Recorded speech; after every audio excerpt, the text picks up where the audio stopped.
अब दुनिया की शांति के कथित तौर पर ठेकेदार इस समय बीजिंग में है, लेकिन सीना ताने हुए नहीं बल्कि डरे हुए।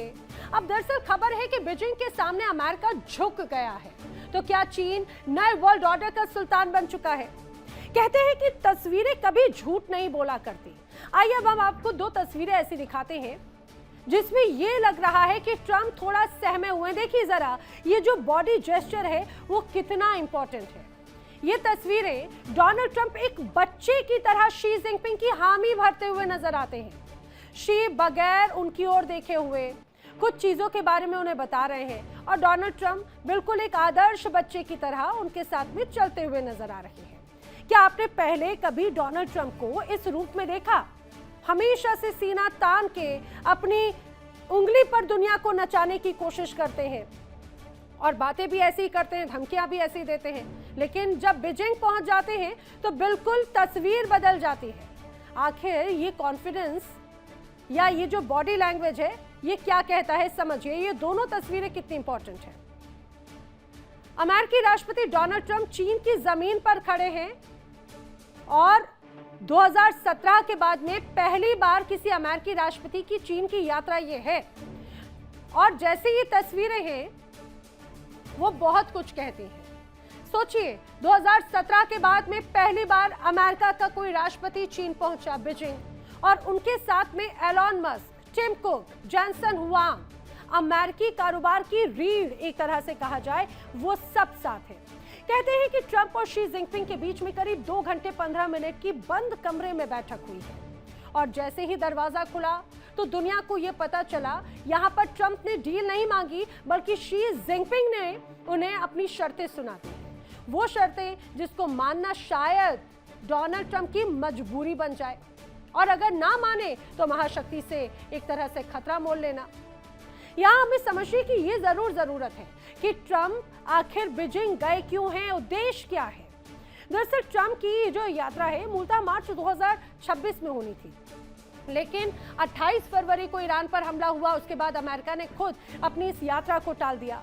डोनाल्ड ट्रंप ने शायद ये सोचा था कि 4 से 6 हफ्ते में ईरान घुटने टेक देगा और फिर वो ताकत दिखाएगा, चीन एक तरह से जाएंगे डोनाल्ड ट्रंप।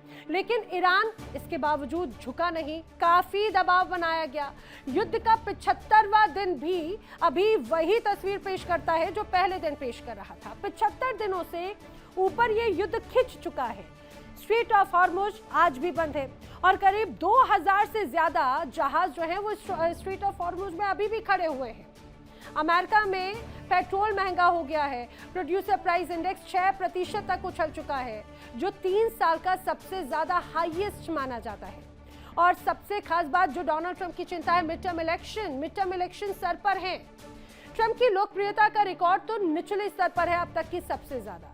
ट्रंप की लोकप्रियता माइनस में जा चुकी है और इस साल में डोनाल्ड ट्रंप पहुंचे हैं बीजिंग जीत दिखाने के लिए नहीं बल्कि रास्ता मांगने के लिए। ईरान जंग को लेकर रास्ता मांग रहे हैं डोनाल्ड ट्रंप और उनकी सबसे बड़ी जरूरत है हॉर्मुज खुलवाना। और ये बखूबी जानते हैं डोनाल्ड ट्रंप ये काम सिर्फ और सिर्फ चीन कर सकता है क्योंकि ईरान का सबसे बड़ा व्यापारिक साझेदार और तेल खरीदार एक तरह से चीन ही है। आइए अब मैं आपको जल्दी से शी जिनपिंग की 4 रेड लाइंस बता देती हूँ। आखिर वो रेड लाइंस क्या है समझिए। ये है शी जिनपिंग की या चाइना की 4 रेड लाइन, जिसमें पहला नाम आता है ताइवान का, दूसरा आता है ईरान और स्ट्रेट ऑफ हॉर्मुज का, तीसरा है लोकतंत्र और मानवाधिकार का और चौथा चीन का विकास अधिकार जो कहीं ना कहीं बहुत प्रभावित रहा है अमेरिका के रवैये से। शी जिनपिंग की जो 4 रेड लाइन है वो ये स्पष्ट है किस तरह से चीन अपनी शर्तों के साथ में है। इसके बारे में विस्तार से आपको मैं बताऊंगी। कहते हैं कि ट्रंप और शी जिनपिंग के बीच में 2 घंटे से ज्यादा बातचीत हुई और वो भी बंद कमरे के अंदर। क्या बातचीत हुई, किस विषय पर बातचीत हुई? कहा यह जा रहा है कि शी जिनपिंग की जो 4 लकीरें हैं, जो ये 4 रेड लाइंस हैं, वो शी जिनपिंग ने सीधे सीधे शब्दों में कह दिया है कि अगर ताइवान का मुद्दा सही तरह से नहीं संभाला गया तो दोनों देशों के बीच में टकराव होगा और यहां तक कि ऐसा कि संघर्ष भी हो सकता है और पूरे अमेरिका और चीन रिश्तों को बहुत खतरनाक स्थिति में यह धकेल सकता है। समझिए सिर्फ चेतावनी नहीं थी बल्कि ये चीन का अल्टीमेटम था। चीन चाहता है कि अमेरिका ताइवान को हथियार बेचना बंद कर दे, ताइवान की स्वतंत्रता को प्रोत्साहन देना बंद कर दे और वन चाइना पॉलिसी को सिर्फ एक्नॉलेज नहीं बल्कि अपोज ताइवान इंडिपेंडेंस की भाषा में स्वीकार करे। ट्रंप के कुछ सीनियर ऑफिसर्स खुद अब डरे हुए थे कि ट्रंप बातचीत में कोई ऐसी बात ना कह दे जो चीन को ताइवान पर अपनी स्थिति मजबूत करने का मौका दे दे या शी जिनपिंग नाराज हो जाए। शी जिनपिंग ने डोनाल्ड ट्रंप से साफ साफ क्लियर कट कह दिया कि चीन ईरान के साथ अपना तेल व्यापार और स्ट्रेट ऑफ हॉर्मुज से गुजरने वाला आर्थिक सहयोग बंद नहीं करेगा, वो जारी रखने वाला है। अमेरिकी नौसेना द्वारा चीन की तरफ जा रहे ईरानी तेल टैंकरों को रोकना चीन को बिल्कुल स्वीकार नहीं है। ये उसकी ऊर्जा संप्रभुता पर बड़ा हमला है। शी जिनपिंग ने यह भी कह दिया कि चीन की आंतरिक राजनीति, हांगकांग, शिनजियांग, इन पर अमेरिका दखल नहीं देगा। ये बिल्कुल क्लियर कट समझना चाहिए ट्रंप को। ये चीन की संप्रभुता का मामला है। अमेरिका हर बार ये कहता है कि चीन में तानाशाही है, तो ऐसी बातें कहने से अमेरिका को बचना होगा। शी जिनपिंग ने कहा है कि अमेरिका तकनीकी प्रतिबंधों के जरिए चीन के विकास को रोकेगा नहीं। रेयर अर्थ मिनरल्स पर चीन का ही दबदबा बना रहेगा क्योंकि ये उसका राइट है। ये उसने अपनी बात क्लियर कट शब्दों में कह दी। अब समझिए, बड़ी इंटरेस्टिंग है ये मीटिंग के बारे में जब पत्रकारों ने ट्रंप से पूछा कि बातचीत कैसी रही तो ट्रंप ने कहा, great, China is beautiful, incredible place. आपको सुना देते हैं डोनाल्ड ट्रंप ने क्या कहा इस दौरान। Such respect for China, the job you've done. You're a great leader. I say it to everybody. You're a great leader. Sometimes people don't like me saying it, but I say it anyway because it's true. I only say the truth. Such respect for China, the job you've done. You're a great leader. I say it to everybody. You're a great leader. Sometimes people don't like me saying it, but I say it anyway because it's true. I only say the truth. तो सुना आपने Donald Trump को। ये सिर्फ China के लिए नहीं बल्कि शी जिनपिंग के लिए भी कह रहे हैं ग्रेट लीडर। ये वही डोनाल्ड ट्रंप हैं जो कभी चीन को करेंसी मैनिपुलेटर कहते थे, 145% टैरिफ लगाते थे और कहते थे कि चीन को सबक सिखाएंगे। आज उन्होंने शी जिनपिंग को ग्रेट लीडर और फ्रेंड तक कह दिया। कहा कि भैया हमारा फंटेस्टिक फ्यूचर है साथ में। ये राजनीतिक शिष्टाचार नहीं है बल्कि ये पिछड़ जाने की भाषा थी, क्योंकि अमेरिका का जो हाल अभी नजर आता है वो किसी से छिपा नहीं, पूरी दुनिया देख रही है। लेकिन हमें ये भी समझना होगा कि चीन के पास में आखिर असली हथियार क्या है, और ये समझने के लिए पूरी तस्वीर नहीं बनेगी। दरअसल वो है रेयर अर्थ मटेरियल की। 2025 में जब ट्रंप ने 140% से ज्यादा टैरिफ लगाए तो चीन ने रेयर अर्थ और मैग्नेट्स का निर्यात रोक दिया। इससे अमेरिकी रक्षा उद्योग, ईवी सेक्टर और इलेक्ट्रॉनिक्स उद्योग पूरी तरह से प्रभावित हुआ, पूरी तरह से हिल गया। डोनाल्ड ट्रंप को झुकना पड़ा, और वो भी एक बार नहीं, दो बार।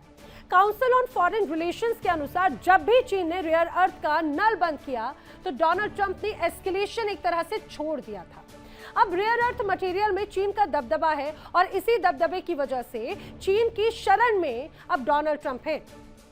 कैसे? दरअसल चीन के पास में दुनिया का बड़ा रेयर अर्थ मटेरियल भंडार है। चीन के पास में 44 million metric ton rare earth material है। चीन सप्लाई चेन का लगभग 90% कवर करता है और चीन के पास में रेयर अर्थ मटेरियल पर एकाधिकार एक तरह से है।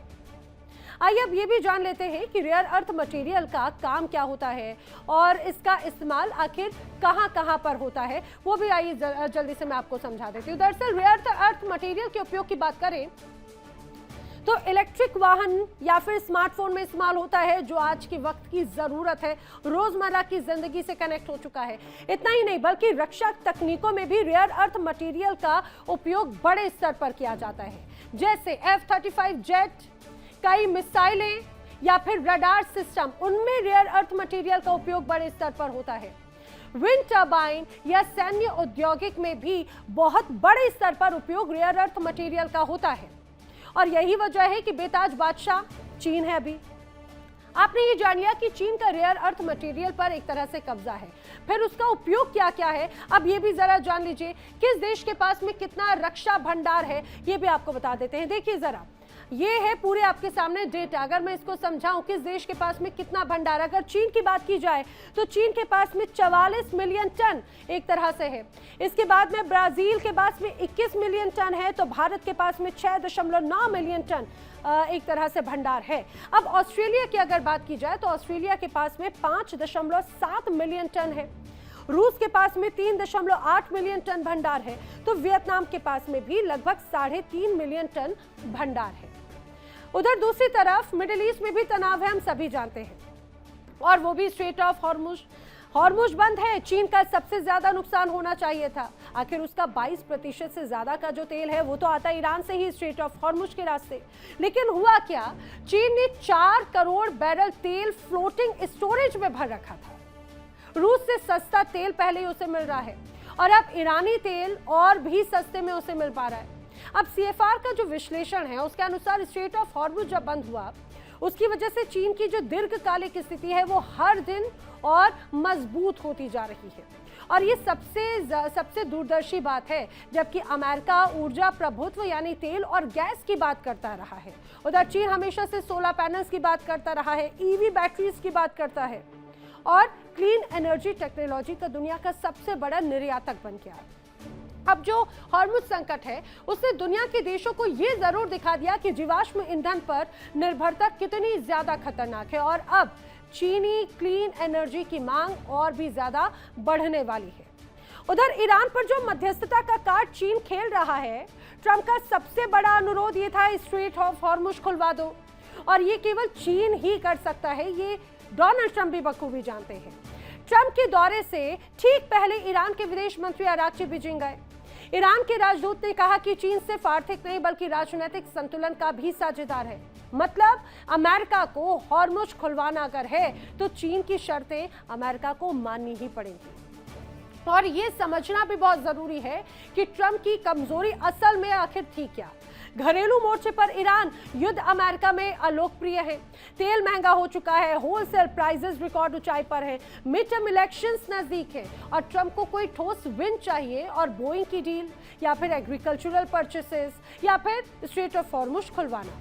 सैन्य मोर्चे पर अगर बात की जाए तो ईरान युद्ध में अमेरिका की 1000 से ज्यादा टॉमहॉक मिसाइलें खर्च अभी तक हो चुकी हैं, और अगर चीन के साथ में ताइवान पर टकराव मान लीजिए कल अगर हो भी जाए तो अमेरिका के पास में लॉन्ग रेंज म्यूनिशंस की गंभीर कमी हो जाएगी, और चीन ये बखूबी जानता है। राजनयिक मोर्चे पर अगर बात की जाए तो वैश्विक नेता इस बैठक को एक तरह से दूर से देख रहे थे। अगर ट्रंप बीजिंग से खाली हाथ लौटे तो दुनिया को क्या संदेश दिया जाएगा, ये ट्रंप बखूबी जानते हैं, और इसीलिए ट्रंप ये चाहेंगे कि कुछ ना कुछ वो चीन से लेकर ही जाएं, और यही वजह है कि उनके पास में एक बहुत बड़ी उनकी टीम साथ में चल रही है। अब समझिए बीजिंग में जो हो रहा है ना, वो कोई आकस्मिक घटना नहीं है, वो कई सालों की रणनीतिक तैयारियों का परिणाम है। चीन ने रेयर अर्थ मटेरियल जमा किए, ईरान को सैन्य तकनीक सहयोग दिया, रूस के साथ में ऊर्जा व्यापार बढ़ाया, तेल का भंडार भरा, क्लीन एनर्जी में दुनिया का नेता बना, और अब अमेरिका एक ऐसे युद्ध में उलझा हुआ है जो उसने सोचा था 4 हफ्ते का होगा, तो फिर चीन ने इंतजार किया। अब चीन में ट्रंप आए हैं, शी ने शर्त सुनाई है, ट्रंप ने ब्यूटीफुल कहा है। इतिहास में इस बैठक को जब याद किया जाएगा तो शायद यही लिखा होगा, यहीं से वो मोड़ आया जब दुनिया ने देखा कि 21वीं सदी का भूगोल बदल रहा है, और नए वर्ल्ड ऑर्डर का सुल्तान अब चीन बनता हुआ नजर आता है। देखिए इंडिया डेली 24/7 अब आपकी स्मार्ट टीवी पर। इंडिया डेली मौजूद है सभी डिजिटल प्लेटफॉर्म पर लाइव और लगातार। इंडिया डेली 24/7 हर दिन राष्ट्र को समर्पित।